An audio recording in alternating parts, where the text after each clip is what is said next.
Today we're continuing to go over line gear. This video is just going to be kind of going over the basics of plate carriers, sizing, cummerbund types, attachment systems, talk a bit about padding, shoulder straps, just kind of the overall basics so when you're shopping for a plate carrier you know what to look for.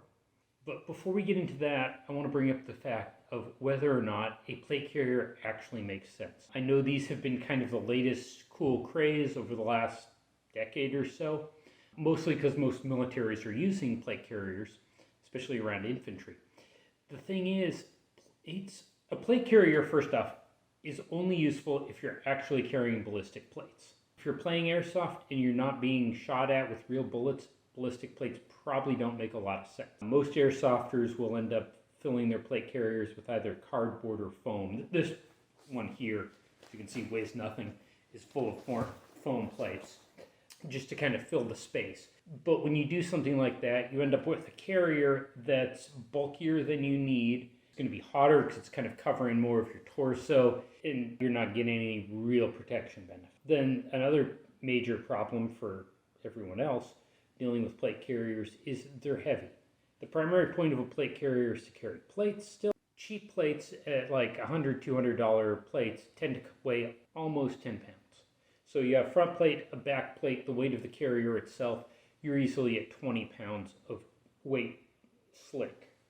Then you add first aid and ammunition,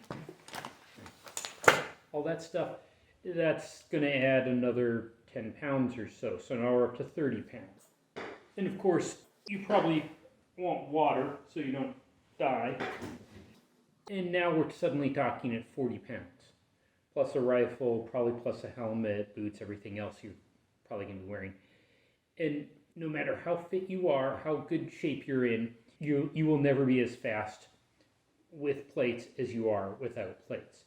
So the extra 20 pounds here isn't necessarily really worth it if you've got to move a lot. And keep in mind, a plate carrier is covering just your vital organs. So you're stopping bullets from hitting your heart and lungs. And the idea is if you get hit, your buddies call up the helicopter, and a helicopter comes in, picks you up, takes you to a bunch of trauma surgeons who are waiting, and this is all taken care of so you don't die. The problem is most of us don't have that. If you get shot in the shoulder, in the stomach, anywhere else other than heart or lungs, your odds aren't that great, assuming it's a rifle round. Pistol round, you might live long enough for EMS to show up. But once again, like the benefits of this versus all of the mobility you lose, for most people it's not worth it. I would say if you're not planning to move much, if you're picturing like a home defense scenario where you just bunker in place and stay there, wait for the police to show up, and you just need very short-term protection, then sure, plates make sense. Oh, it would be worth mentioning, I have actually played airsoft with a fully kitted out plate carrier, and I found I kept getting shot a whole lot more than normal in arms, stomach, head, just because I couldn't move as fast, and running from point A to point B took longer, which left me more exposed and kept getting shot. So it wasn't just getting hit in the plates, it was everywhere else. So, now that we got that out of the way, assuming you still want a plate carrier, let's talk about sizing. The whole point of the carrier is to carry plates. So, when you see a plate carrier, it'll usually say what size plates it will work with. Now, the idea is you want a plate, I'm just going to scavenge out of the back of this carrier. These are foam plates in this one. Okay. Your carrier plates are supposed to basically cover your torso. This one should be curved. You want to cover your heart and lungs. So the top of the plate should be roughly at sternal notch, roughly there, and come down to cover the majority of your lungs. And in terms of width, basically, frankly, you want nipple to nipple coverage, and that will cover most of your lungs. Now, for the vast majority of people, that comes out to be a 10 by 12 plate. 12 inches tall, 10 inches wide, and they've got various cuts on the corners to give you more arm motion. This is what they call a shooter's cut, and they also have a swimmer's cut, which will just cut this in farther. So that's sizing for the plates. One thing to note is if you're a fat guy, that doesn't mean your heart and lungs have gotten any bigger. No matter how fat you are, odds are the same size plate will matter.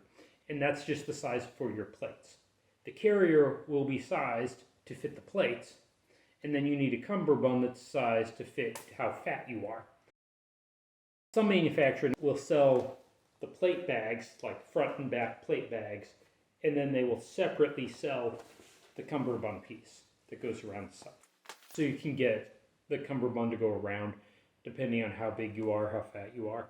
Now, when you're looking at the cummerbund, one thing you want to keep in mind is where the elastic is. Every cummerbund system should have elastic on it. It allows the whole system to move as you breathe, and your chest kind of expands and contracts. You need your carrier to move with you. This is a Mayflow APC carrier, and what they've done is they've put these velcro sections in the back. If I open that up, you can see we've got a velcro piece in here, and as you breathe, it stretches a little. Not a lot, but it gives you a little bit of stretch as you breathe. The CryJPC uses shock cords that it weaves through in the back to give you that elastic. This here is a Grey Ghost minimalist plate carrier. This one has actual plates, so it's really heavy. If you look on the side of this, this just uses buckles, but as you can see, it's got an elastic piece. This one's double over, and when you pull it, it gives you a little bit of stretch. One thing you want to be careful to avoid when you're shopping for a plate carrier is if you're planning to mount any sort of pouch or anything on the MOLLE on the plate carrier, especially towards the front of your body, you want to make sure that MOLLE isn't going to shift as the elastic stretches in and out. Please don't sue me. The 511 TacTec plate carrier is probably a great example of what not to do.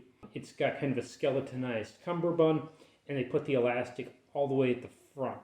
So if you attach pouches to it, as you breathe in and out, that elastic's going to expand and contract, and your pouches are going to shift.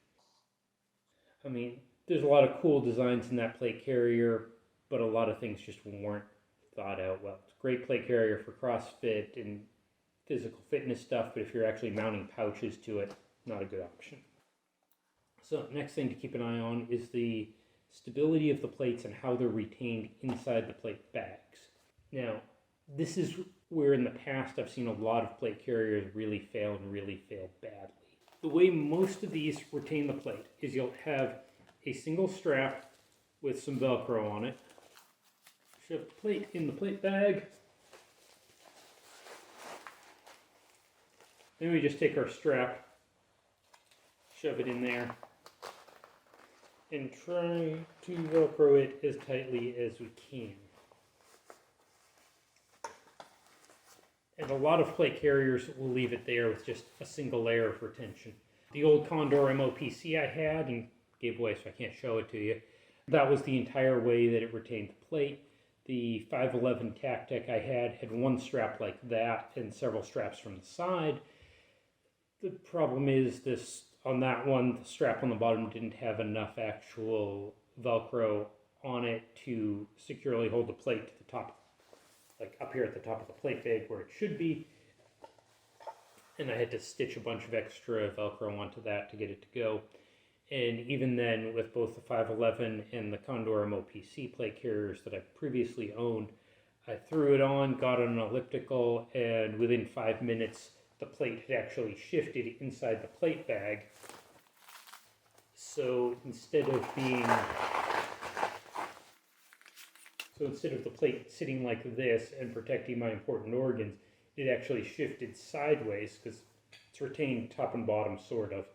And it just kind of shifted sideways, and suddenly I've got a lung and part of my heart exposed. That's why I don't have either of those plate carriers anymore. But when you go to buy a plate carrier, you want to look at how the plates are retained. In the case of this Mayflow APC, in addition to the one strap I already showed you, this entire flap here comes down.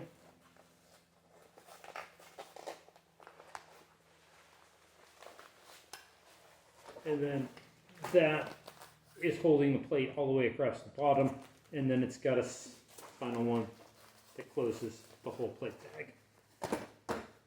That keeps the plates from moving. This one next to me is a Grey Ghost minimalist plate carrier.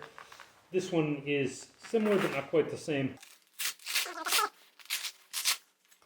You can see there's your plate, cover the plate, and we've got a Velcro area all the way across here that comes up and covers. So the plate's kind of retained instead of just on one point in the middle, it's all the way across. And both of these are good systems to keep the plates from shifting as you go do some athletic stuff. Okay, let's talk about the stability in the cummerbund types. The wider your cummerbund is on the side, the more stable the overall system will be.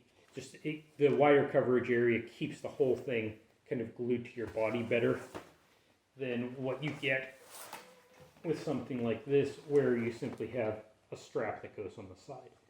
What's become popular over the last few years, and I don't own an example of this, is a tubes cummerbund, where they have a tube retention system where the idea is you can just pull a tab and your cummerbund comes up on one side. Those would be great for turning the plate carrier on and off. I've actually thought about retrofitting this plate carrier with something like that. The problem is, once you have the plate carrier adjusted, you don't have a lot of wiggle room in it. Like with this is a lot of wiggle room with how that attaches, because I can, bring that in if I'm feeling skinny one day. If I got to wear a coat or something else, I can move it out, and I've got a lot of adjustment range here that just based on what clothes I'm wearing, I can adjust how the plate carrier fits.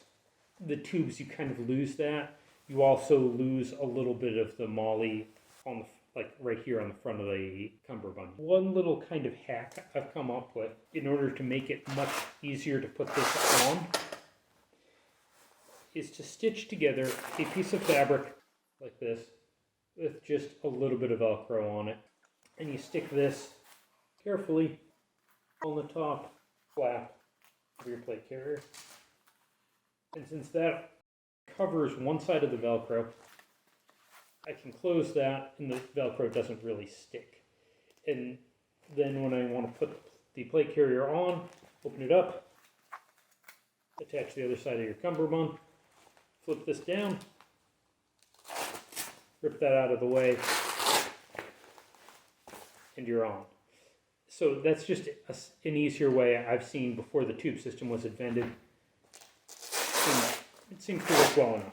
Up next, let's talk about how you attach things to a plate carrier to carry stuff. Most carriers will have some sort of MOLLE webbing that you can just attach your pouches directly to. As you can see, this carrier's got a bunch of stuff just thrown on the front.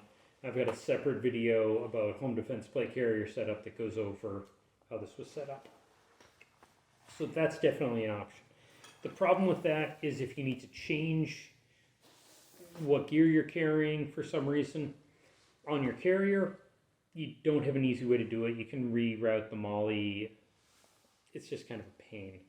So what you can also do, and what this is set up for, is you can get a chest rig that will just clip to the front of the plate carrier. Personally, I really like this option because not only can you change what's mounted on your plate carrier, you can also unclip that front panel and use it as a chest rig. So if you're doing something where you're going to be running around a lot, where armor is not worth the weight, you can just unclip your front panel, use it as a chest rig, and use it completely separate from your armor and your plate carrier. And then also, if you want to do different things with your plate carrier, you could potentially leave your plate still in it and just change out that front panel as an easier way to do it. You could also potentially run one of these slick. They make plate carriers that don't have any webbing at all, and then you just put a chest rig on over it. The problem with that is you start ending up with a lot of straps. I'll talk about that later in the video. Now, one other option to be aware of is you can get Kangaroo pouches, and a lot of plate carriers will have the option. You'll have somewhere on the carrier where it unvelcros, and you've got this empty slot, and then you can add potentially things in there. This is a cheap Condor insert, but it works. The idea is you can just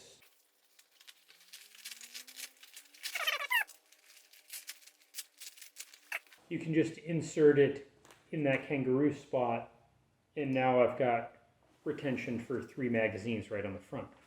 There's 2 different versions of these. Sometimes they'll put the Kangaroo pouch as built into the flap, which means you kind of need to take the magazine pouches out of the Kangaroo insert so you can lift the flap up to put it on, and then put your pouches back in. You know, it's an option. If you don't need to put on armor in a hurry, sure. The other way they do it, like the way this Mayflow APC is set up, that Kangaroo insert is behind the cummerbund. So like the cummerbund is completely in front of this insert. The problem there then is when you take a magazine out, you've now removed the amount of stuff the cummerbund is going around, and you just lost 20 pounds as far as the cummerbund's concerned. You got skinnier, and your plate carrier isn't going to fit as snugly as it did before you started taking things out of your Kangaroo pouch. So for that reason, personally, I don't use Kangaroo pouches. So if anyone's wondering, the Condor Kangaroo pouch insert will fit on the Mayflow APC and costs a whole lot less, seems to work fine. Okay, next up, let's talk about padding. A lot of these plate carriers have very little, if not no padding whatsoever on the inside. From a comfort perspective, that's not particularly comfortable. Some of them will have padding. One thing I found that works well is to just take a camping sleep pad, like the foam sleep pads from Walmart, cut it to the shape of your, tape it down to the plates, which is what I did with this one. Use really good duct tape when you do that. And you end up with some padding added to the back of your plate. Yes, it adds bulk. If you're worried about trying to wear a plate carrier in a way that no one will notice you're wearing a plate carrier, you won't succeed anyway, so I'm not that worried.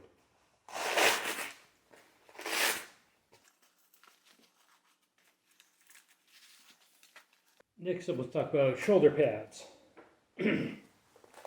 Some plate carriers, as you can see with this one, will have shoulder pads. See kind of the side angle, how thick these are. Personally, I've never noticed that making much of a difference. The width of the pad will spread out the weight a little wider on your shoulder, but the actual padding itself doesn't seem to make any difference.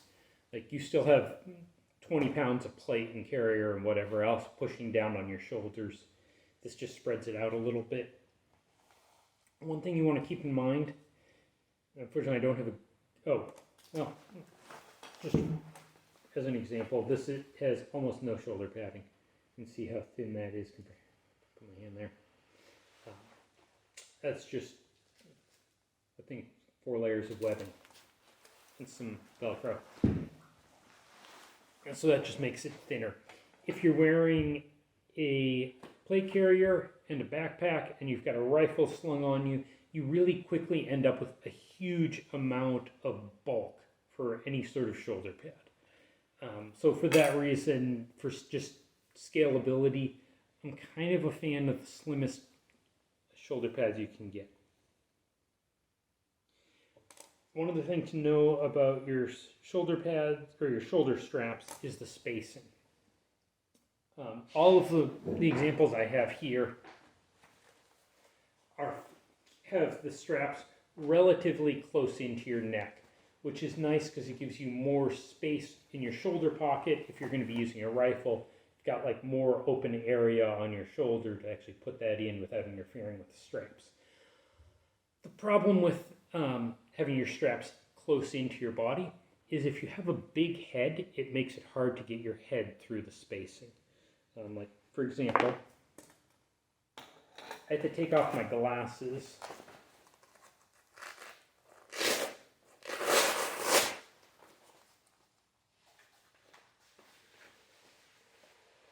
to get that on. I cannot put that on with my glasses on, or it just ends up knocking off my glasses. So that's just, if you have a big head, that's one of the disadvantages of having your straps set really close. It's not a huge disadvantage, but it is a thing. Next thing to consider as you're shopping is whether you want mesh on the inside of your carrier.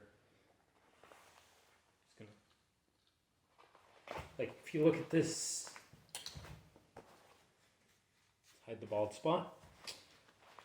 If you look at this MPC, all the inside here is mesh.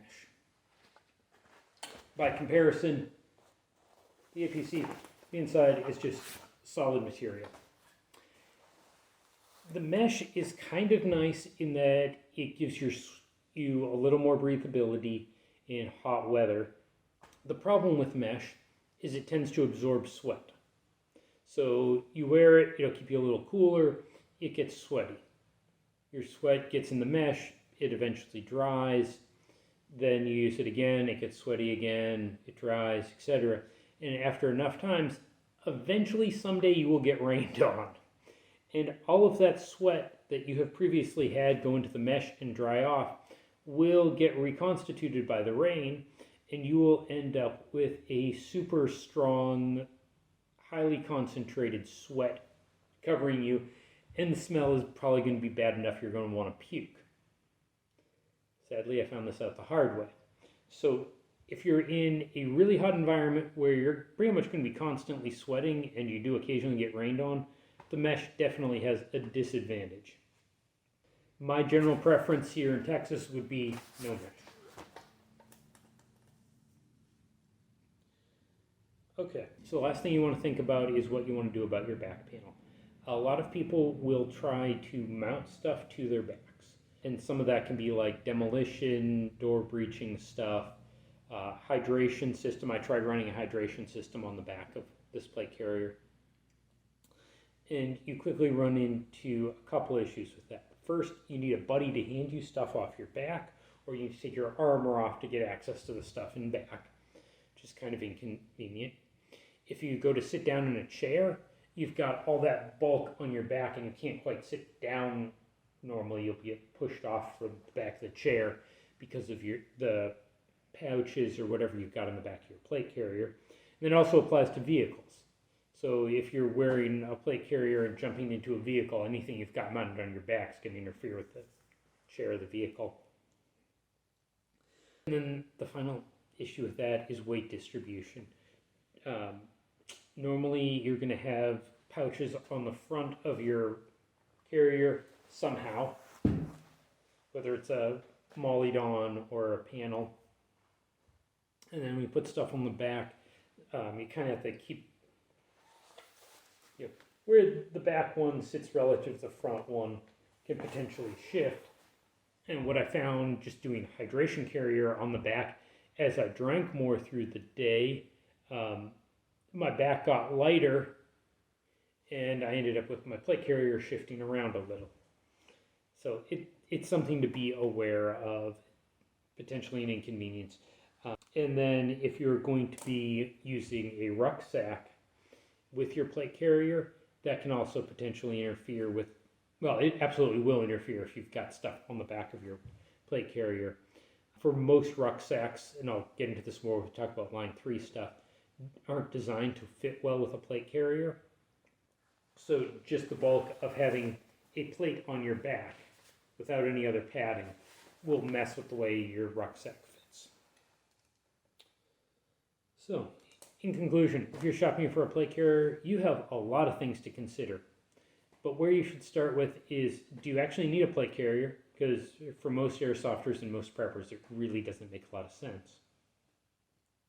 And then you want to follow that up with what kind of plates you want to buy. The plates that go in this carrier are almost as probably more important than the carrier itself. And then once you decide you really need plates, you look at those plates, you buy those plates, then start looking at how you're going to carry them. So that's it for now, and hopefully next week we'll get started on line 3 gear.